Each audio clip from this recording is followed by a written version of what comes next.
Катастрофален изборен резултат, оставки во партискиот врв, спорни кадровски решенија, длабоки внатрешни поделби, изгубена доверба во лидерот. Вака СДСМ ја заврши 2025 година, една од најтешките во историјата на партијата. И од самото членство доаѓа признание дека довербата кај граѓаните е сериозно нарушена и дека 2026 година нема да биде лесна. Јован Десподовски, кој беше против кандидат на Венко Филипче во трката за претседател на партијата, сега е на тапет и под закана да биде исклучен од партијата. И тоа само поради јавно искажаните критики. Секако ќе биде уште една, да кажеме, година исполнета со предизвици, секако последици на сето на што го набројавте што се случуваше во изминатата 2025 година. Ако зборуваме објективно, значи имаме уште пат кој што треба да го одиме за да ја стекнеме, не да стекнеме довербата на граѓаните, повеќе во прв план да биде да ги поттикнеме граѓаните повторно да слушаат.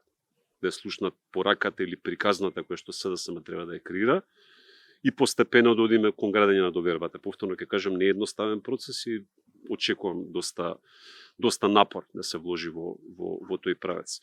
Со други зборови, СДСМ влегува во 2026 година без доверба и без јасна приказна, што граѓаните беа препознале како алтернатива. Но Деспотовски отвора и уште една клучна дилема.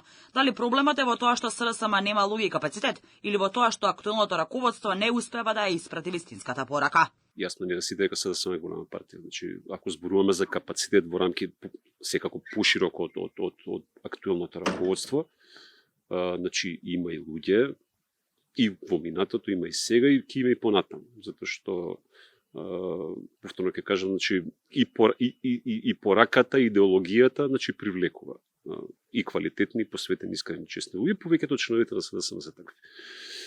Меѓутоа повторно ќе кажам, ако сакаме да гледаме пошироко од актуелното партиско раководство, ако гледаме низ призмата на актуелното партиско раководство, можам делно да се сложам со она што вие го кажавте, бидејќи тоа е впечатокот кај јавноста. Сликата за иднината на СДСМ идната година ја заокружуваат и оценките на аналитичарите.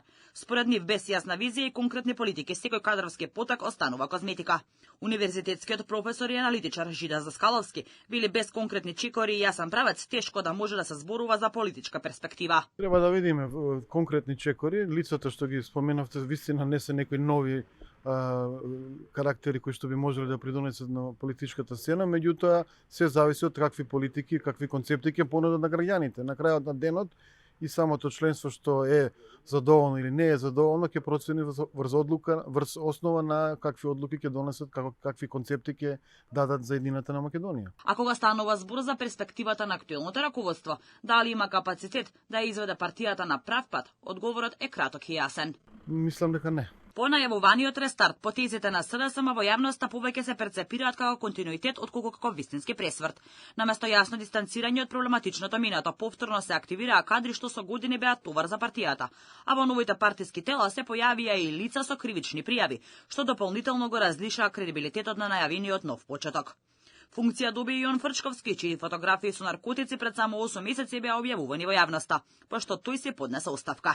Истовремено на површина излегува и длабоките внатрешни поделби. Дел од членството го оспорува правецот, други барат промена, а трети се повлекуваат. Кон оваа слика се надоврзуваат и јавните настапи на СДСМ. Центарот за комуникација целосно ја смени реториката и отвори агресивна серија на лични пресметки, во која политичките аргументи беа заменети со навреди и етикетирање кон критичарите, од поранешни сопартици до политички противници и новинари. Сето ова само ја продлабочува идентитетската криза во која западната партијата.